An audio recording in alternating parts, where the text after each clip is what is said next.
اے ایمان والو، اللہ سے ڈرتے رہو اور اس کا قرب تلاش کرتے رہو اور اس کے رستے میں جہاد کرو تاکہ کامیاب ہو جاؤ۔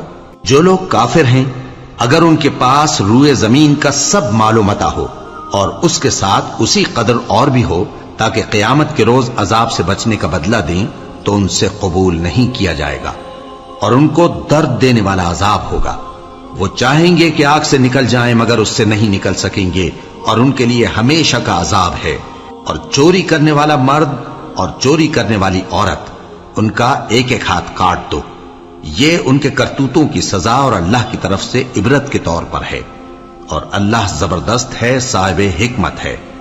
پھر جو شخص گناہ کے بعد توبہ کر لے اور نیکوکار ہو جائے تو اللہ اس کو معاف کر دے گا، کچھ شک نہیں کہ اللہ بڑا بخشنے والا ہے، بڑا مہربان ہے۔ کیا تم کو معلوم نہیں کہ آسمانوں اور زمین میں اللہ ہی کی سلطنت ہے، جس کو چاہے عذاب کرے اور جسے چاہے بخش دے، اور اللہ ہر چیز پر پوری طرح قادر ہے۔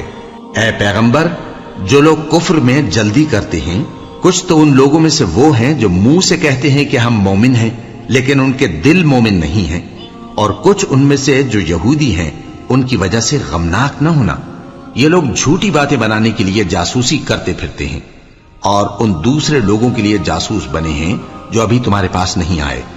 باتوں کو ان کے مقامات میں ثابت ہونے کے بعد دور لے جاتے ہیں، لوگوں سے کہتے ہیں کہ اگر تم کو یہی حکم ملے تو اسے قبول کر لینا، اور اگر یہ نہ ملے تو اس سے بچنا، اور جس کو اللہ گمراہ کرنا چاہے تو اس کے لیے تم اللہ کی طرف سے ہدایت کا کچھ بھی اختیار نہیں رکھتے۔